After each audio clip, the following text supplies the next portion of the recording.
Standard 10 subject English જોઈ રહ્યા છીએ ગ્રામર પાર્ટ 3. આપણે જોઈ રહ્યા છીએ પ્રેપોઝિશન. ગ્રામરની અંદર આપણે કયો પાર્ટ ચાલી રહ્યો છે? પ્રેપોઝિશન. પ્રેપોઝિશનના આપણે બે પાર્ટ જોયા જેમાં પાંચ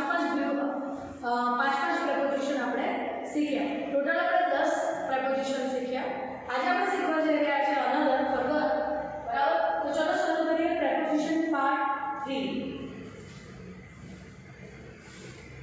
નવો પ્રેપોઝિશન છે with. with એટલે કે સાથે, વડે.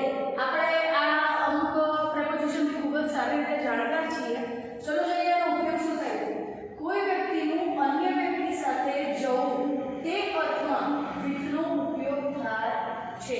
જેમ કે I go with my mom. તમે ભાઈ કેવી રીતે થિયેટરમાં મૂવી જોવા કોની સાથે જવાના છો? તો I go with my friends, right? તો એની સાથે જવું એના અર્થમાં આપણે with નો ઉપયોગ કરીએ છીએ. સેકન્ડ જુઓ, આપણે કોઈ વસ્તુ વડે ક્રિયા કરીએ છીએ ત્યારે તે વસ્તુની નામની પહેલા પણ with વપરાય છે. એટલે શું કહેવા માંગે છે? with નો ઉપયોગ બે રીતે થાય છે.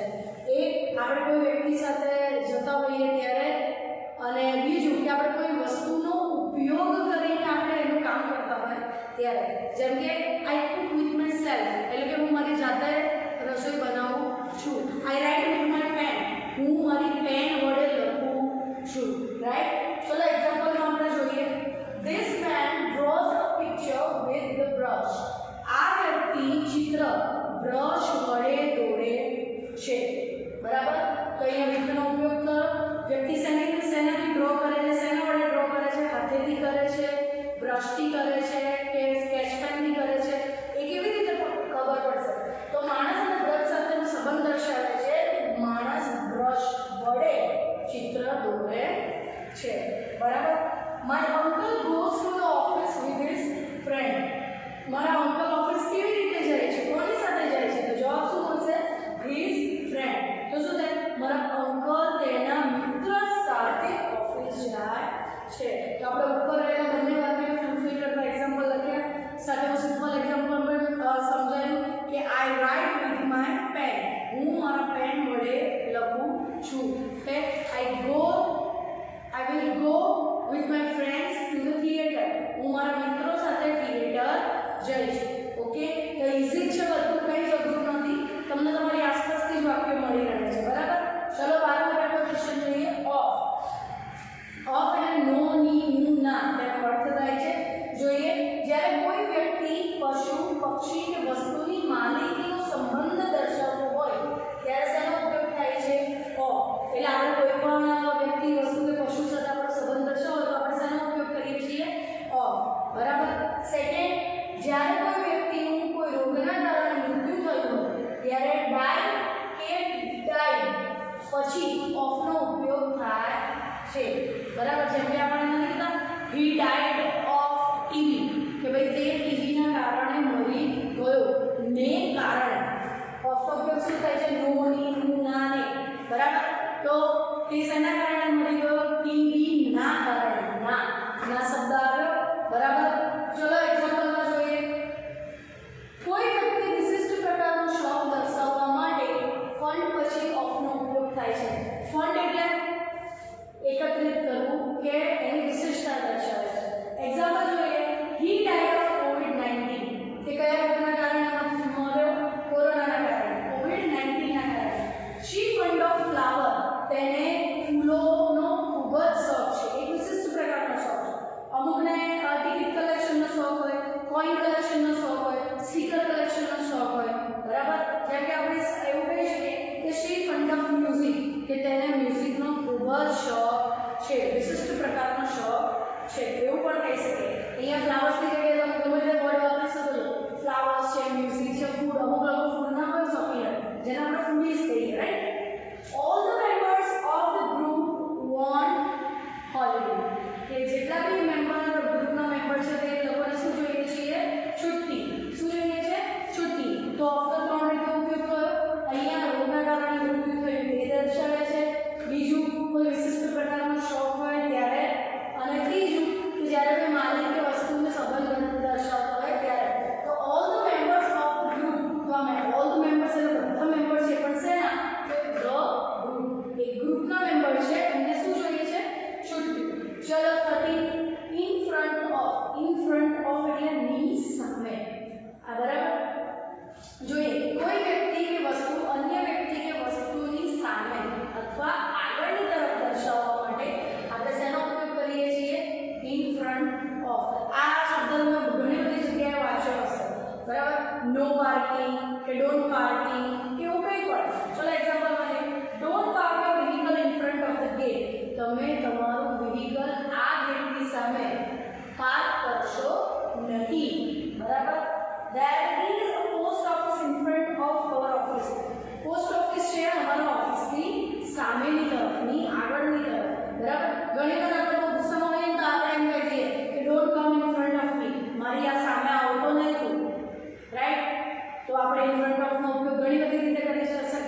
પાછળની તરફ કે પાછળના ભાગમાં દર્શાવવો હોય ત્યારે જ્યારે કોઈ વ્યક્તિ કે વસ્તુ કોઈ સ્થળ કે વસ્તુની પાછળ છે તે દર્શાવવા માટે બિહાઇન્ડનો ઉપયોગ થાય છે.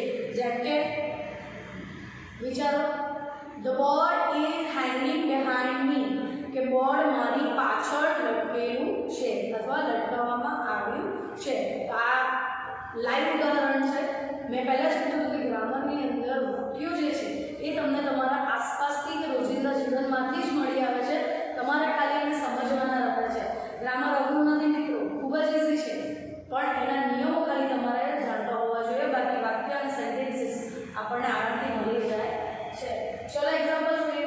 My car was behind the truck, મારી ગાડી ટ્રકની પાછળ હતી. The ghost was behind the boy, ghost ક્યાં છે, ભૂત ક્યાં છે, છોકરાની પાછળ. The picture is behind the door, જે ચિત્ર છે એ દરવાજાની પાછળ છે. બરાબર, આ રીતે બિહાઇન્ડ નો ઉપયોગ પૂરો થાય છે. 15 નંબર જોઈએ. બિફોર, બિફોર એટલે પહેલા. ભૂતકાળમાં બનેલી બે ક્રિયાઓમાંથી કોઈ એક ક્રિયા પહેલા બને તે માટે બિફોરનો ઉપયોગ થાય છે. આપણે કન્જક્શનમાં બે વાક્ય જોડવા માટે પણ બિફોરનો ઉપયોગ કરેલો. તેનો અર્થ પણ શું થતો હતો? બિફોર. એ જ વસ્તુ તમે અહીંયા પણ પ્રેપોઝિશનમાં પણ કરી શકો છો. કનેક્ટિંગ એટલે કે કન્જક્શન શું કામ કરતા હતા? બે જુદા જુદા વાક્યોને જોડવાનું કામ કરતા. અને પ્રેપોઝિશન શું કરે છે? વાક્ય સાથે વસ્તુનો કે વ્યક્તિનો સંબંધ દર્શાવે છે. બસ, સ્થાન દર્શાવે છે. જોઈએ, the case was brought before the જજ, જે કેસ હતો એ જજની સમક્ષ એટલે કે જજ પહેલા રાખવામાં આવ્યો. શી કેમ બિફોર મી, તે મારા પહેલા આવી ગઈ. બરાબર, તો બિફોરનો ઉપયોગ શું થાય? પહેલા. હવે એ જ વસ્તુ આપણને ખબર છે નેક્સ્ટ કયો હશે? આફ્ટર. આફ્ટર એટલે કે પછી. તો અહીંયા જો ભૂતકાળમાં બનેલી બે ક્રિયાઓમાંથી એક ક્રિયા પહેલા બની હોય તો આપણે શેનો ઉપયોગ કરીએ છીએ? બિફોર. અને પછી બની હોય તો આપણે શેનો ઉપયોગ કરીએ છીએ? આફ્ટર. શેનો ઉપયોગ કરીએ છીએ? આફ્ટર. પછી શું છે?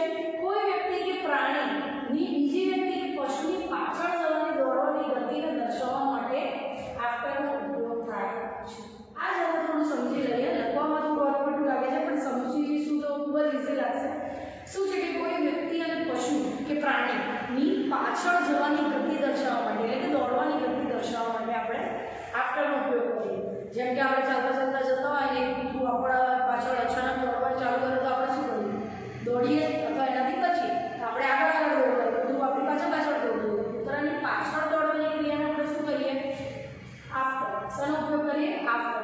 ધ ડોગ રેન આફ્ટર મી, કૂતરું મારી પાછળ દોડ્યું હતું. તો આપણે પાછળનો ઉપયોગ મારી પાછળ દોડી એટલે બરાબર. The police run to catch the thief, બરાબર. એવું વાક્ય છે આપણે શું કહીએ? પોલીસ ચોરની પાછળ દોડ્યો હતો. તો શું થાય? The police rain after the thief, એટલે કે પોલીસ ચોરની પાછળ દોડતો હતો. ચલો એક્ઝામ્પલ જોઈએ. My car is running after the bus, મારી ગાડી બસની પાછળ ચાલતી હતી. Wash your hand after the meal, ભોજન લીધા પછી હાથ વોશ કરો. તો પછી પણ થાય છે અને પાછળ પણ થાય છે. બંને અર્થમાં આપણે એક એક્ઝામ્પલ શીખી ગયા. આજે આપણે ટોટલ 16 પ્રેપોઝિશન ટોટલ શીખ્યા, 3 ભાગના થઈને. ફરીથી આનું રિવિઝન કરી લઈએ કે ભાઈ વિથનો ઉપયોગ થાય ક્યાં થાય છે? કે વિથ એટલે સાથે પણ થાય અને વડે પણ થાય. વિથનો ઉપયોગ બે રીતે થાય છે. કોઈ વસ્તુ સાથે એટલે કે કોઈ વસ્તુ વડે ક્રિયા કરતા હોય ત્યારે અને આપણે કોઈ વ્યક્તિ સાથે ક્યાંક જતા હોય ત્યારે. બરાબર, આપણે પહેલા સવાલ this man draws a picture with the brush, માણસ બ્રશ વડે પેઇન્ટિંગ કરે છે. બીજું એક્ઝામ્પલ આપણે લાઈવ આપ્યું હતું કે I write with my pen, હું મારા પેન વડે લખું છું. પછી આપણે એવું બી કહી શકીએ કે I go there with my cycle, કે હું મારા સાયકલ સાથે જઈશ. My uncle goes to office with his friend, મારા અંકલ કોની સાથે ગયા હતા? ઓફિસ, મિત્ર સાથે. અને ત્રીજું જુઓ, આઈ પ્લે વિથ ધ ડોલ, હું મારી ઢીંગલી સાથે રહું છું અથવા ઢીંગલી વડે રમી રહું છું. બરાબર.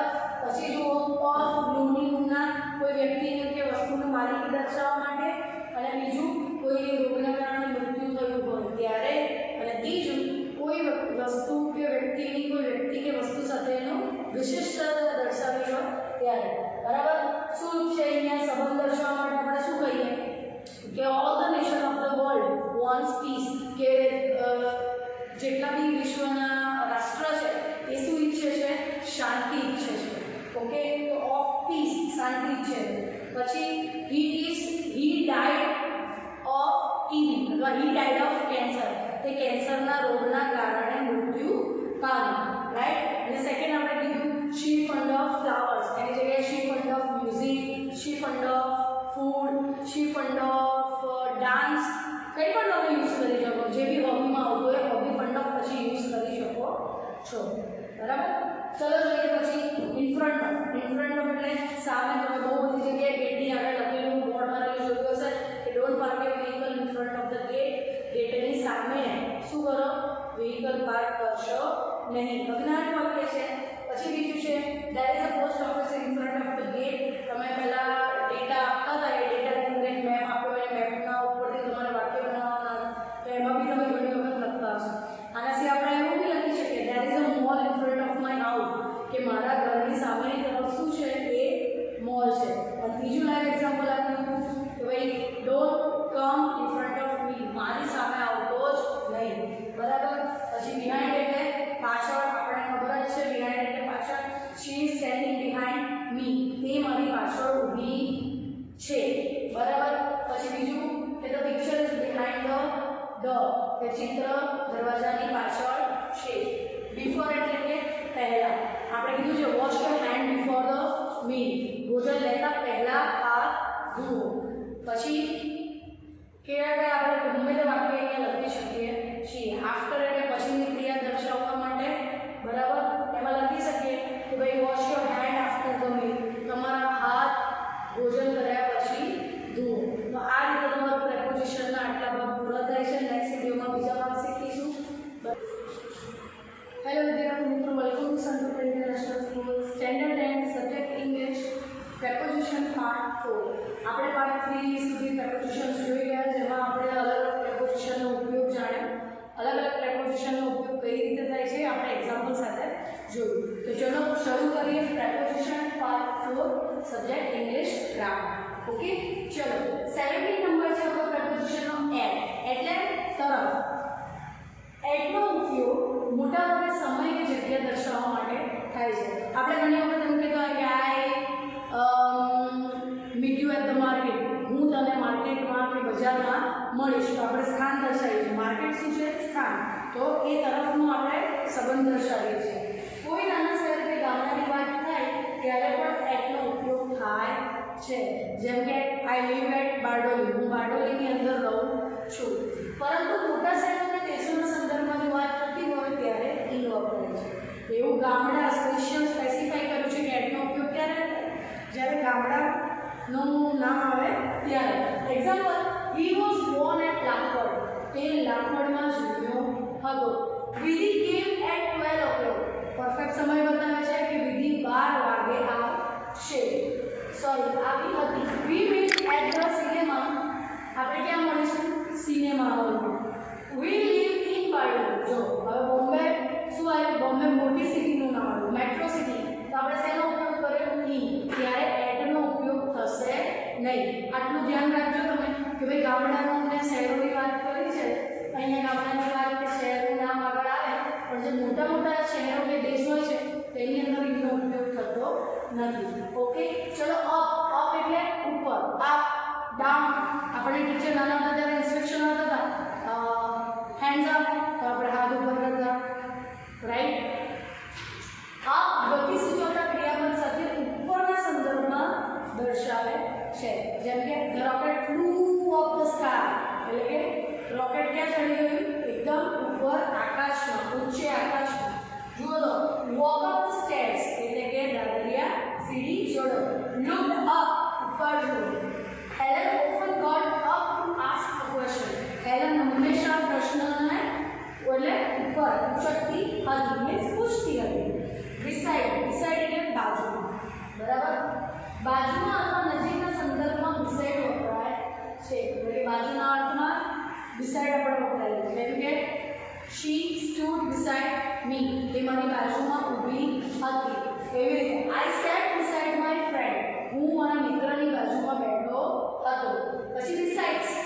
તદુપરાંત પણ તે સિવાય તેમ છતાં besides this house they have one in the native place. આ ઘર સિવાય એમને એક ઘર છે જે ગામડે છે. ઓકે, પછી જુઓ across એટલે ઓળંગી અથવા આપણે ગુજરાતીમાં દેશી લેંગ્વેજમાં કહી શકીએ પેલે પાર. બરાબર, એક બાજુથી બીજી બાજુ ઓળંગીને જવાના સંદર્ભમાં across નો ઉપયોગ થાય છે. I ran across the road. હું ક્યાં જઈ રહી હતી? રોડ પર સમાંતરે ઓળંગીને જઈ રહી હતી. There is a bridge across the river. River જેવો પાર કરશો એવો બ્રિજ તમને દેખાશે. along એટલે સમાંતરે, parallel આપણે મેથ્સમાં ભણીએ કે પેરેલલ જે લાઈન હોય તો એ પેરેલલ એટલે પણ along થાય ની સમાંતરના સંદર્ભમાં. The child walked along the road. જે બાળક હતું એ રસ્તાની સમાંતરે ચાલતું હતું. I went to Germany along with my husband. હું મારા હસબન્ડ સાથે જર્મની ગઈ એટલે કે સમાંતરે જર્મની ગઈ. Beyond એટલે પેલે પાર, બીજી બાજુને અથવા વધારાનું એવું દર્શાવવા માટે beyond નો ઉપયોગ થાય છે.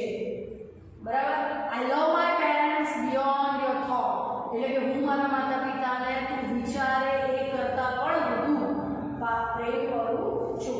There is a garden beyond the river. રિવરની બીજી બાજુએ શું છે? બગીચો.